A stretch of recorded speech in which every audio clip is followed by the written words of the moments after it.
Doctor Krishnasamy sir வணக்கம். தமிழக வெற்றி கழக அரசு வணக்கங்க.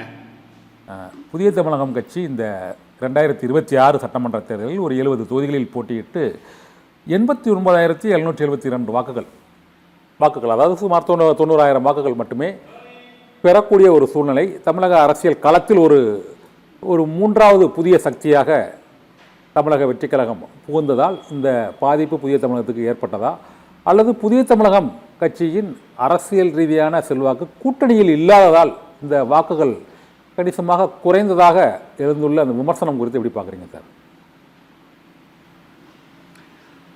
அதாவதுங்க, தமிழ்நாட்டில் கடந்த பல வருடங்களாகவே அது சட்டமன்ற தேர்தலாக இருந்தாலும் நாடாளுமன்ற தேர்தல் அது உள்ளாட்சி மன்றத்தில் எந்த தேர்தலாக இருந்தாலும் சமநிலையோடு அணுகப்படுவது இல்லை.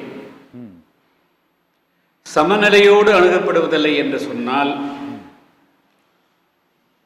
அதுக்கு பல்வேறு விதமான அம்சங்களை நான் குறிப்பிட்டு காட்ட முடியும். ஒரு சில வேட்பாளர்கள் பல 100 கோடி ரூபாய்களை கையிலே வைத்துக் கொண்டு சட்டமன்ற உறுப்பினர்களாக களமிறங்குகிறார்கள். சாதிய பலம், மத பலம், மொழி பலம், இனபலம் என பல்வேறு விதமான அம்சங்களை கணக்கிலே வைத்துக் கொண்டு அது பின்பலமாக வைத்துக் கொண்டு களத்திலே இறங்குகிறார்கள். அதுவே ஜனநாயக வரம்புக்கு மீறியது ஆகும். இதை நாங்கள் பல வருடங்களாக முதல்ல சட்டமன்ற நாடாளுமன்ற தேர்தலில் வாக்காளர்களுக்கு வாக்காளர்களை தேடி பிடித்து பணம் பட்டுவாடா செய்யக்கூடியது, பரிசு பொருள் அளிக்கக்கூடிய இந்த சமநிலையற்ற நிலை ஒழிக்கப்பட வேண்டும் என்பது புதிய தமிழகம் கட்சியினுடைய தொடர்ந்த நிலைப்பாடு. இன்னும் சொல்ல போனால் ஏறக்குறைய ஒரு 20 வருடங்களுக்கு முன்பு சாத்தான்குளம் சட்டமன்ற இடைத்தேர்தல் நடைபெற்றது. அப்பொழுது அன்று ஆட்சியில் இருந்தது அதிமுக. அவர்கள் இடைத்தேர்தலை வெற்றி பெற வேண்டும் என்பதற்காக இலவசமாக சேலைகள் வழங்கினார்கள், பரிசு பொருட்களை வழங்கினார்கள். நானும் காங்கிரஸ் கட்சியினுடைய தலைவர் இளங்கோவன் உட்பட பல பேர் காங்கிரஸ் கட்சி தான் வேட்பாளரை நிறுத்தி இருந்தாங்க. அப்போ போகிற போது அவர் சொன்னார், பணத்தை வாங்கி கொண்டு ஓட்டு போடுங்கள் என்று சொன்னார். நான் அதே மீட்டிங்கில் இருந்தேன். எந்த காரணத்தை கொண்டும் பரிசு பொருளோ பணங்களை பெற்றுக்கொள்ளக்கூடாதுன்னு சொன்னது மட்டுமல்ல, பல கிராமங்களில் புதிய தமிழக மக்கள், தேவேந்திர மக்கள் வாழக்கூடிய கிராமங்களுக்கு நேரடியாக சென்று கொடுக்கப்பட்ட இலவச வேட்டி சேலைகளை கூட எரித்து எங்களுடைய எதிர்ப்பை பதிவு செய்திருக்கிறோம். ஆனால் தமிழ்நாட்டில் கடந்த ஒரு 4-5 தேர்தலில் பணபலமே மிகப்பெரிய அளவுக்கு ஆதிக்கம் செலுத்துகிறது. அதற்கு பிறகு விளம்பரம் ஆதிக்கம் செலுத்தியது சார். இந்த தேர்தலில் தமிழக வெற்றி கழகம் பணம் கொடுக்காமல் நாங்கள் வெற்றி பெற்றிருக்கோம். சொல்லி முடிச்சிடறேன். இல்ல நான் சொல்லி முடிச்சிருங்க. பணபலங்கள் முதல்ல பணபலம் திமுகவும் அதிமுகவும் பணம் கொடுக்கலன்னு சொல்ல முடியுமா? அதே தாவேக்காவே திருநெல்வேலி சட்டமன்ற தொகுதியில பணம் கொடுக்கலன்னு சொல்ல முடியுமா? ஒரு சில தொகுதிகளில் வேண்டுமென்றால் பணம் கொடுக்காம இருக்கலாம். திருநெல்வேலி சட்டமன்ற தொகுதியில தமிழ்நாட்டுடைய மிகப்பெரிய பல ஆயிரம் கோடி சொந்தக்கார இருக்கிற ஒரு கான்ட்ராக்டர் தானே நின்றாரு. அவர் தானே வெற்றி பெற்றிருக்கிறாரு. ஒரு ஓட்டுக்கு 3000-4000 கொடுத்தாருல்ல. கொடுக்கலன்னு எப்படி சொல்ல முடியும்? அதனால ஒரு பணபலமே இல்லை. தாவேக்கா கொடுக்கல அப்படின்னு சொல்றேன். வேற ஒன்றும் இல்லை. பெரும்பாலான தொழில இந்த பண விநியோகம் தமிழக வெற்றி கழகம் கொடுக்கல.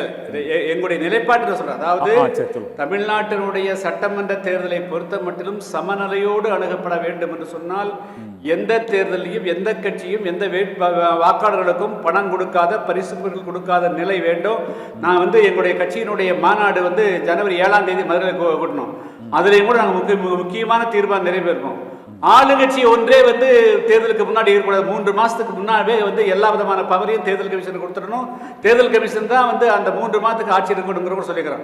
அப்பதான் எல்லா கட்சிகளுக்கும் சமமாக வாக்காளர்களை சென்றடைய முடியும். எனவே அப்படிப்பட்ட ஒரு நிலையில தமிழ்நாட்டில் இந்த தேர்தலை பொறுத்த மட்டும் பவர் பாலிடிக்ஸ் ஒரு பக்கம், ஆளுங்கட்சி ஒரு பலத்தோட, எதிர்கட்சியாக இருக்கக்கூடிய அதிமுக அவர்களும் படபலத்தோடு நின்றார்கள். தமிழ்நாடு வெற்றி கழகம் அவங்களும் அவங்க திரை பலம், அவங்களுக்கு திரை மாயை, அவர்களும் பல்லாக 1 கோடி ரூபாயை லாட்டரி பணம் கிடைத்த பணத்தை வைத்துக்கொண்டு இளைஞர்களை மூளை செலவு செய்யக்கூடிய வகையில் சமூக வலைத்தளம் மூலமாக அவங்க இன்ஃப்ளூயன்ஸ் பண்ணாங்க. ஒன்று படம் கொடுத்து இன்ஃப்ளூயன்ஸ் பண்ணுறதும் முறைகேடு தான், சமூக வலைத்தளங்கள் மூலமாக மூளை செலவு பண்ணுறதும் இன்ஃப்ளூயன்ஸ் தான்.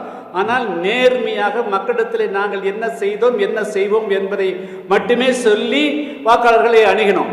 அதுதான் இந்த தேர்தலில் நடந்தது. எங்களை பொறுத்த மட்டிலும் நாங்கள் நேர்மையாக நாங்கள் கடந்த காலங்களில் செய்த சேவைகளை சொல்லி ஓட்டு கேட்டோம். புதிய தமிழகம் எதற்காக வெற்றி பெற வேண்டும் என்று சொல்லி கேட்டோம். ஆனால் மக்கள் பணபலத்துக்கு அல்லது விளம்பரத்துக்கு அல்லது கவர்ச்சிக்கு ஏதாவது ஒரு ஆளாகக்கூடிய வகையில் தமிழ்நாடு அரசியல் ஆக்கப்பட்டிருக்கிறது, சமபலமற்றம் இருக்கிறது.